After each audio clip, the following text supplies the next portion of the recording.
So this Okay, session sure. is going recording now, and I will hand it over to that missed session to them. Okay, okay.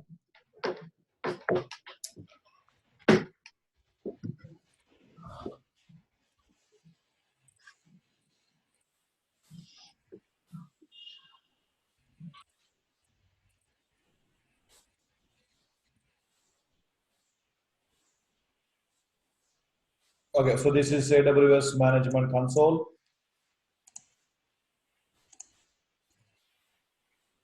Okay.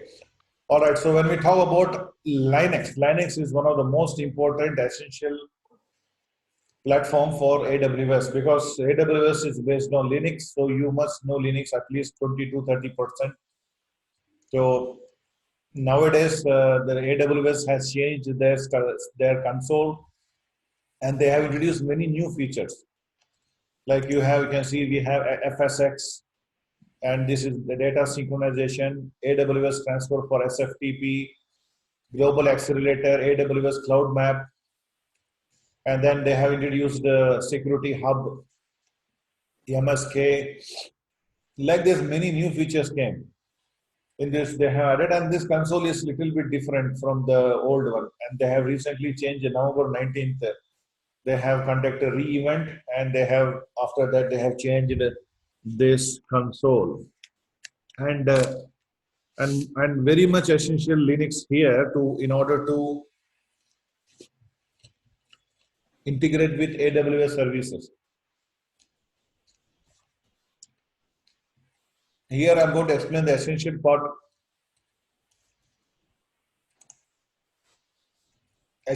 of Linux that is required for as a instance. Suppose you are running some server, Linux server, you should know what is SSH, how to install and install a package, cat permissions, ls password, bash scripting, and all. Let's see one example. Let me see for what is SSH.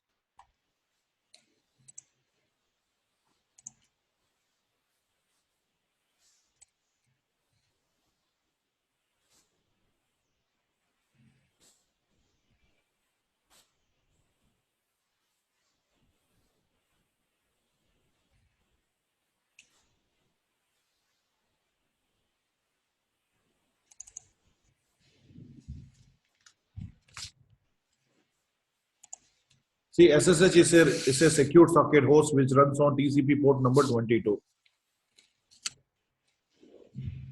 And SSH is one of the secure remote authentication protocol for Linux.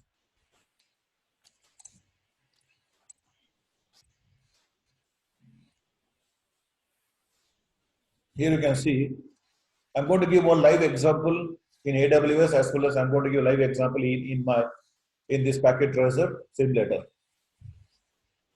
See, basically, what is my remote connection?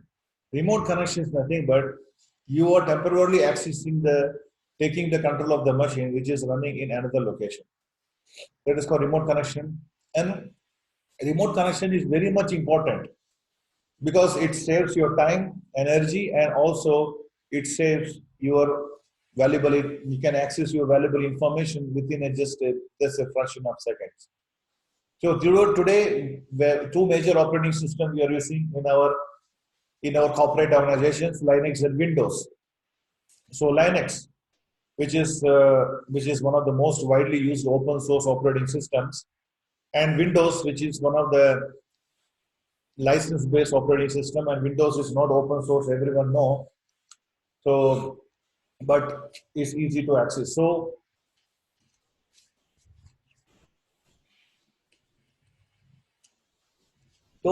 these two major operating systems we are using in our corporate organizations, and we are accessing, we are managing the services. And just remember, you can take remote of almost any machine today. You can take remote of router, you can take remote of switch, you can take remote of server, you can take remote of Windows machine, you can take remote of Linux machine, you can take remote of almost any machines today you can take remote. And that is very much important because virtually you are taking the control of a machine but physically not.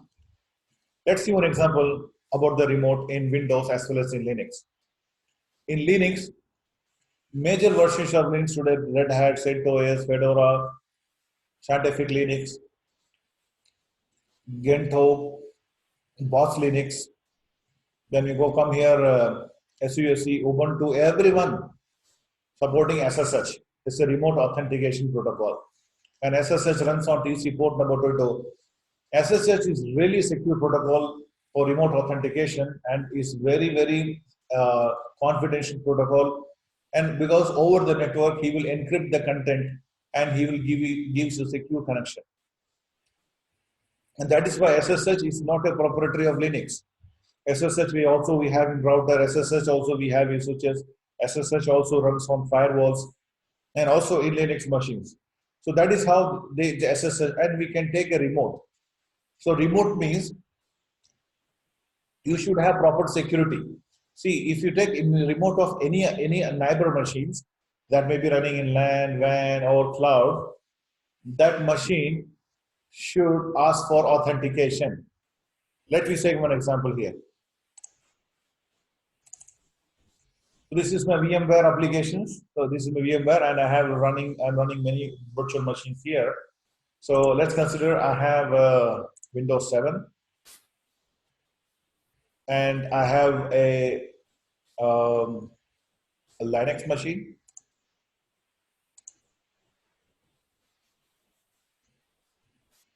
Now both are going to starting up.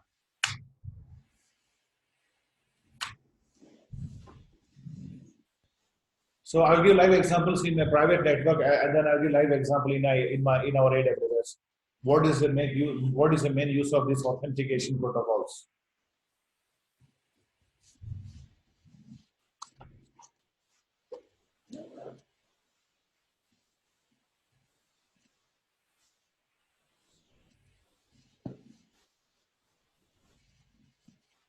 So this is my Windows 7 operating system, which is Microsoft announced recently that they are going to stop updates for it. Just like Windows XP.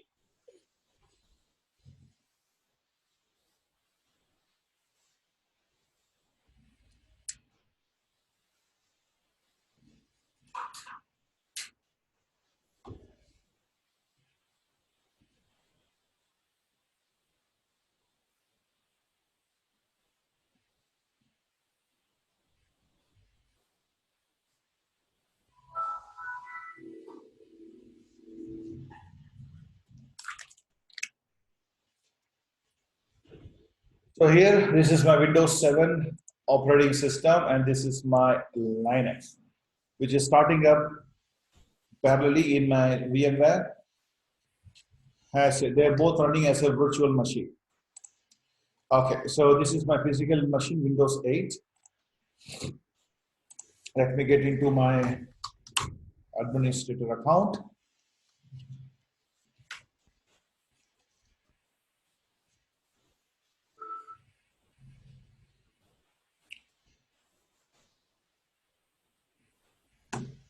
And here I have a Linux and still starting up. Okay, so let me launch another Linux machine. So that is SSH.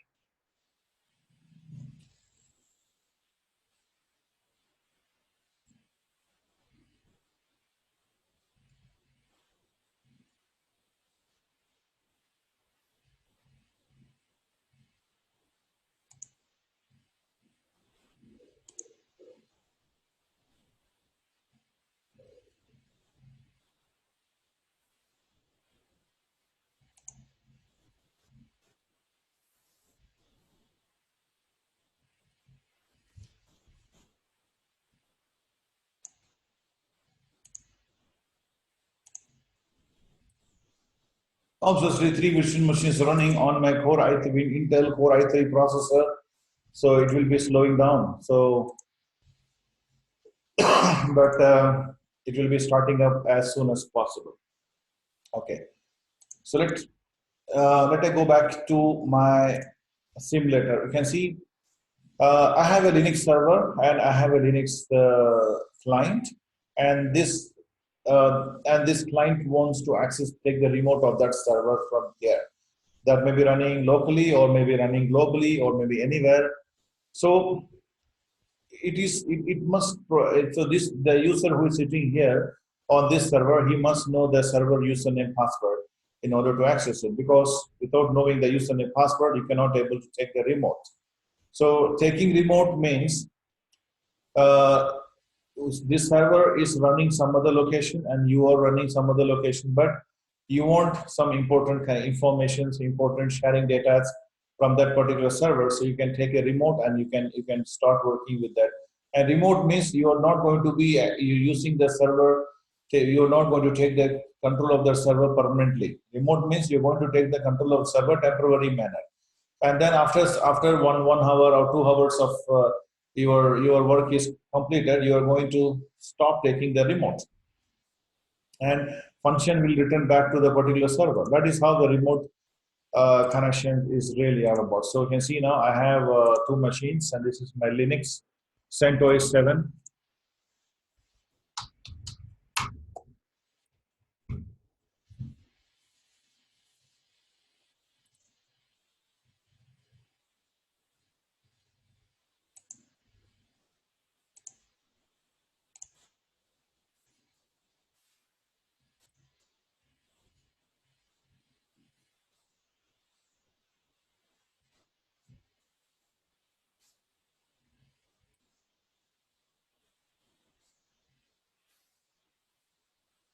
All right, so you can hear here we have Windows, and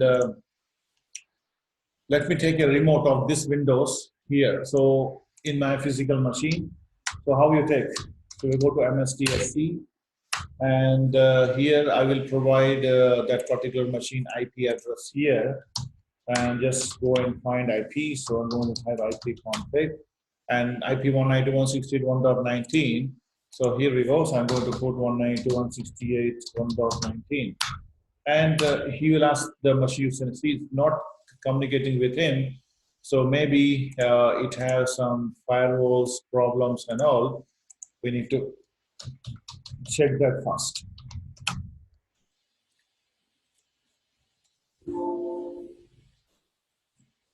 Let me go to security policy and see now. It's now what is telling that he's unable to connect. Okay, so I don't have anything. So let me go to my firewall.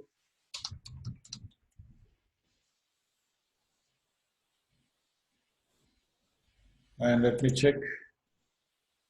See, it's on. So maybe it's blocking.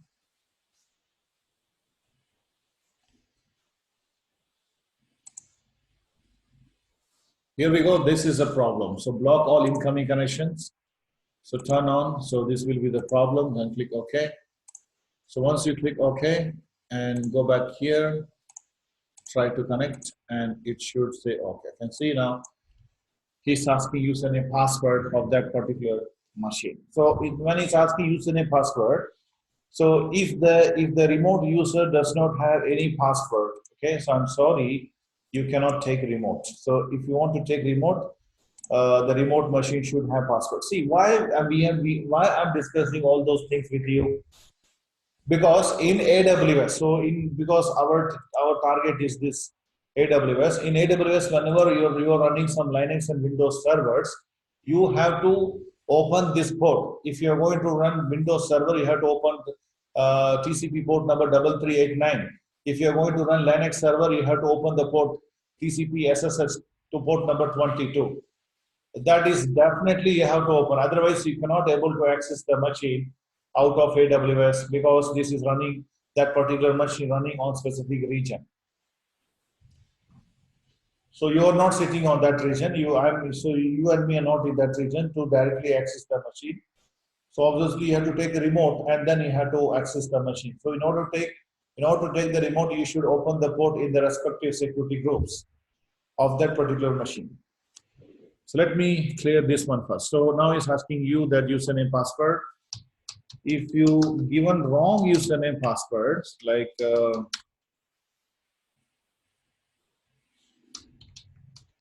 and you have given some wrong username and password, and he will be rejecting your request. If I give correct, and he will install one security certificate, and here we go. I taken the remote of Windows 7 here, and this machine is gonna be logged off. You can see this is running a virtual machine. This is logged off, and I have taken this remote of this virtual machine inside my physical. And here we go, it's logged off. Okay, so simultaneously, if another user tried to log in here, like user, and this is the message. You can see another user is currently log on to this computer. If we continue a user disconnection, yes, click F means you can see now. What is telling, please wait for Paul PC administrator to respond, and who is that here? And now I got, see, yes, if I click OK, and you can see it will be got ended, and that user is entered, he has successfully logged in. So this is how it is. So you can see successfully logged in. So that is how it is, the remote, that we have many users, and all users have equal rights to take the remote of some can outside users can take the remote by knowing his username and password. Suppose you're going to create a user without a password. So I'm going to create a user without a password, like I'm going to use net user, admin, and I have given no password. You can see user is successfully added, created, and you can see the username is admin is here, and he does not have any password. So directly he or she will be coming directly inside the machine and without any password. So that is gonna be the, okay, so suppose you are the person who's going to forget your passwords. You are the person does not need any security. You have nothing running inside this machine. So if you're in those kinds of situations, you can have account without a passwords. But in case when someone wants to take a remote of your machine by connecting your credentials, so you can see now when I go to this 19, and that's a machine IP. So what will be the username? Admin, and what is it? There's no password. So when you press enter, and you can see here what is now telling, the username password is incorrect. I'm sorry to say that you can't able to get inside. So log on for user account restrictions because of blank passwords, strictly prohibited. Blank passwords are not allowed, and you may have login hours restrictions or policy restrictions that has been enforced. So you can't able to get into. If you give a wrong password, it will say wrong password. If you have no password, this will block you. So you must provide the password in order to continue with this one. So that is how. So let me provide him passwords. So go to administrator, and I will be going back to my CMD, and let me provide the password for admin and asterisk. Okay, and I have password is 123. Okay, so now password is 123. So when I click on admin, you can see not the password. So when I go back to my remote connections, and here I can give password as, see now the no error 123, and you can see now. Okay, so now this is the another problem we are facing in most of the Windows machines. Like to log on to this remote computer, you must be granted to log on through terminal services. By default, the members of remote desktop users groups have these rights. If you're not a member of a remote desktop users group, please do it manually.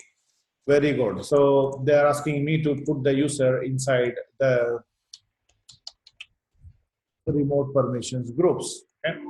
See now they're asking is not denied. So to solve this problem, go back to your administrator account.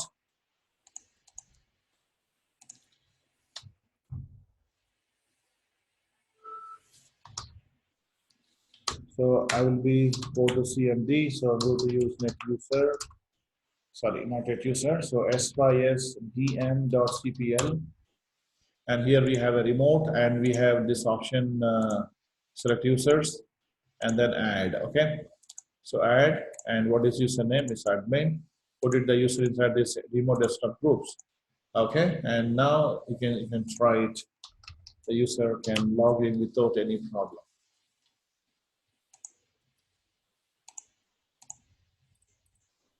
So here we have admin password 123. Okay, here you can see you can able to get into inside. So this is how we take remote. So for remote, we should follow some procedures, and then only it is gonna work for you. So that is for remote. So you must have you must have username password. Otherwise, it did not allow you to access it. So that is how it is. That's what remote connections is all about. Okay. So I will come back to Linux. This is Windows. I told you some examples. So and just remember, if in Windows machine, most probably if you disable this option, yeah. So I'm going to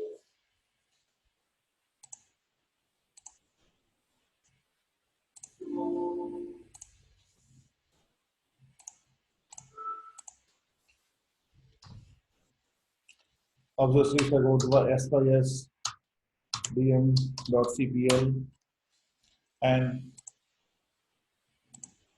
if I select that option, don't allow connections to this computer.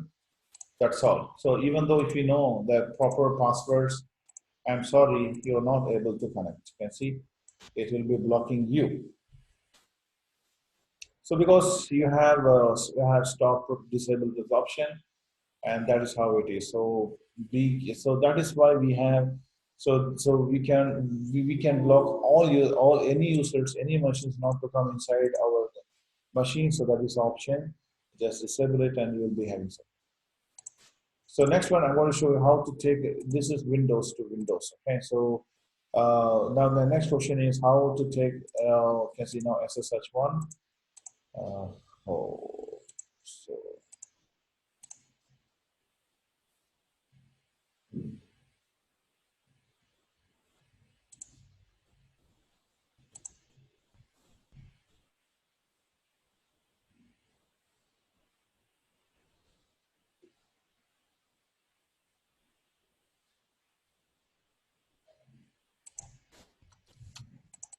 so I'm getting to CentOS.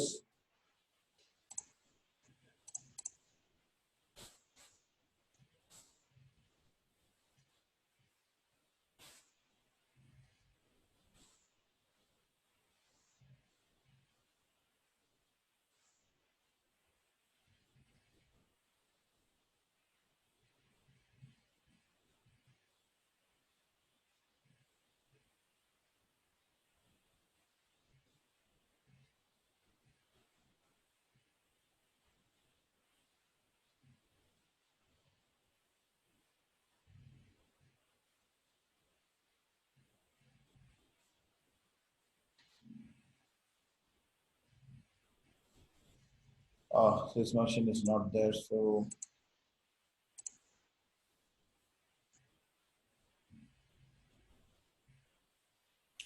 okay.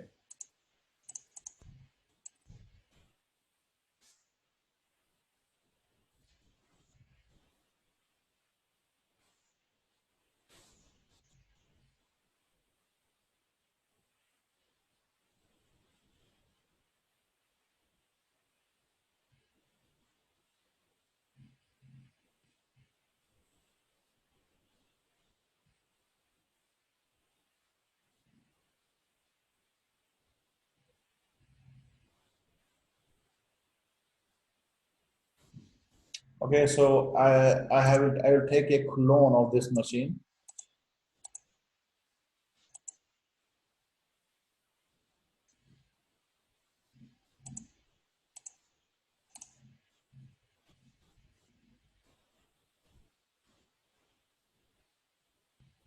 So how to take a clone? Okay, so these all machines, I think they are just wasting our time. So I'm going to delete this.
All right, so I have only a few machines left.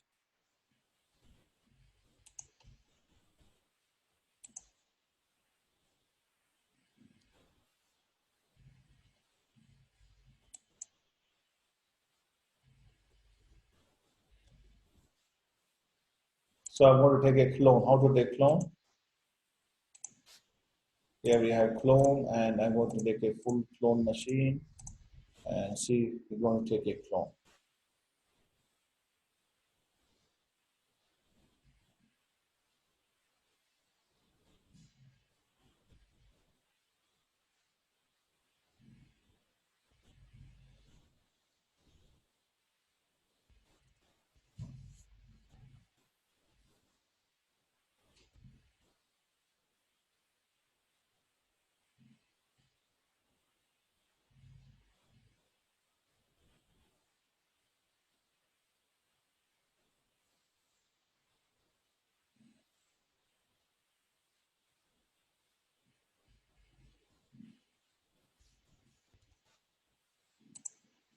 Okay, so now it's cloning because I want another Linux machine to show you how SSH really works between two Linux machines. As I showed you a few examples in RDP, and then I show you how to take remote of Linux inside Windows and how to take remote of Windows inside Linux. And then I'll give you one example in AWS. That was one example for RDP and one example for SSH.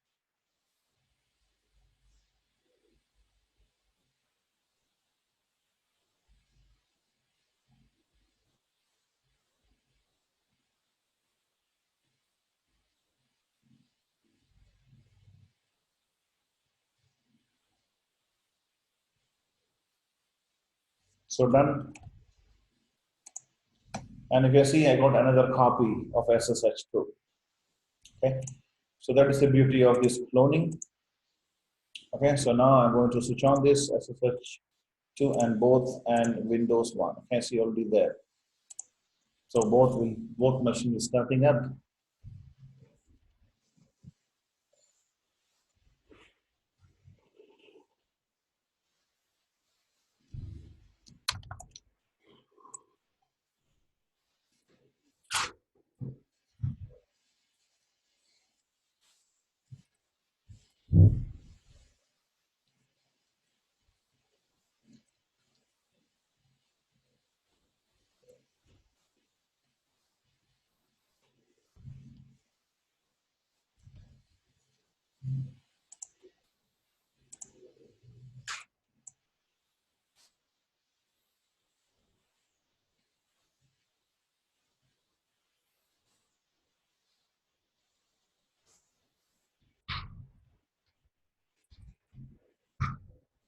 So this is SSH1. I'm going to name it.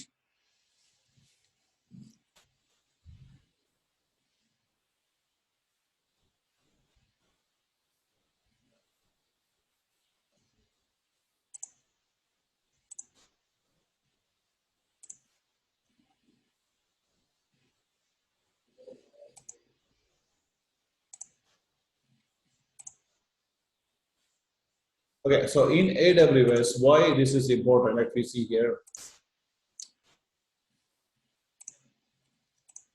Consider this is our AWS network, and you have AWS account, and you're running few servers inside the North Virginia region, and you can see each and every server. Just consider two Linux machines, and you have one Windows machine, and you have Red Hat and CentOS 7. Okay, so Red Hat, you have already opened security groups port number 22, and for CentOS 7, you have also opened as security groups on port number 22. And Windows Server, you should open security groups of port number 3389. And you know that here you can see this. So there is your physical route. This is a physical machine. This is your private data center, and this is AWS, which is running on public network. So this whole server is running inside North Virginia, and you want to access this server wherever you are sitting, remote location, maybe India, Pakistan, maybe Bangladesh, or maybe Australia, Sydney, Eastern Europe, wherever location you are sitting. So you want to access. So what you have to do there? You have to take a remote observer string. So if you want to take a remote, you must know this machine username, password, as well as the public IP and SSH key. So there is a key file called as a PEM file. So you have to know all those things to take a remote of this machine here.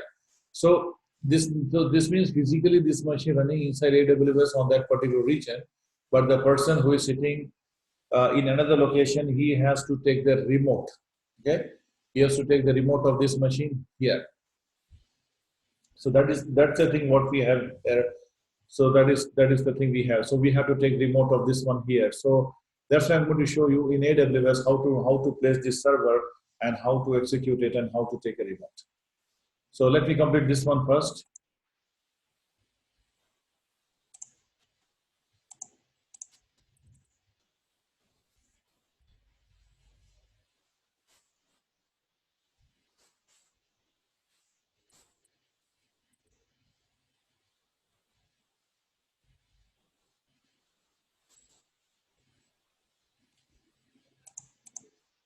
Okay.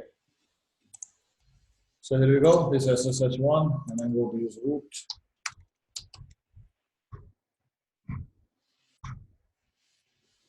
And this is SSH2.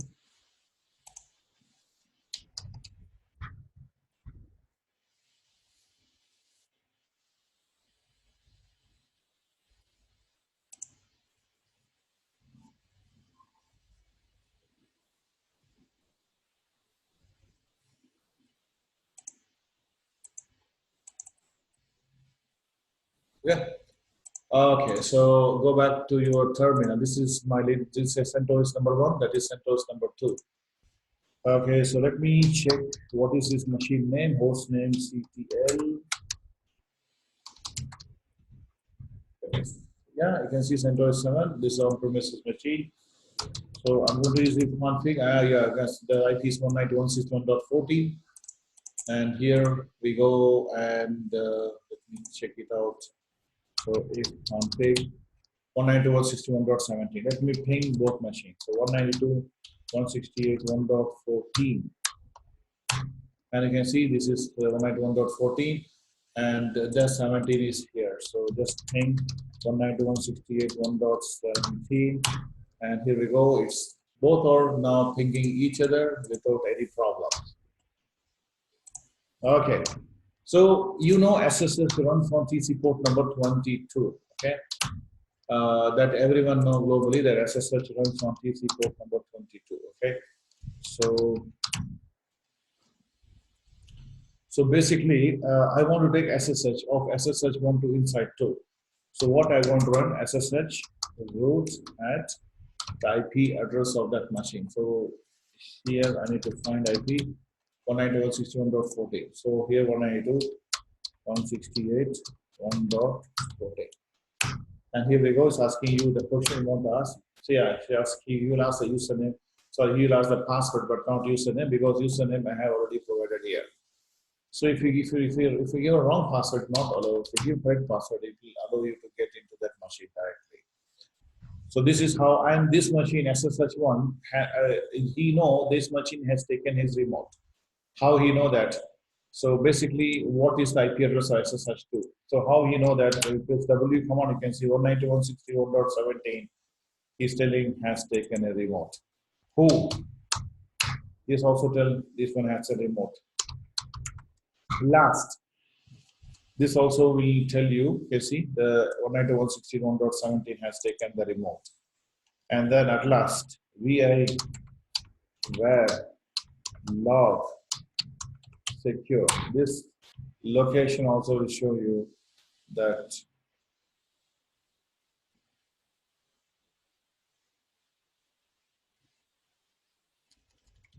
and you can see now it's showing session open by root. Okay, and connection has been established.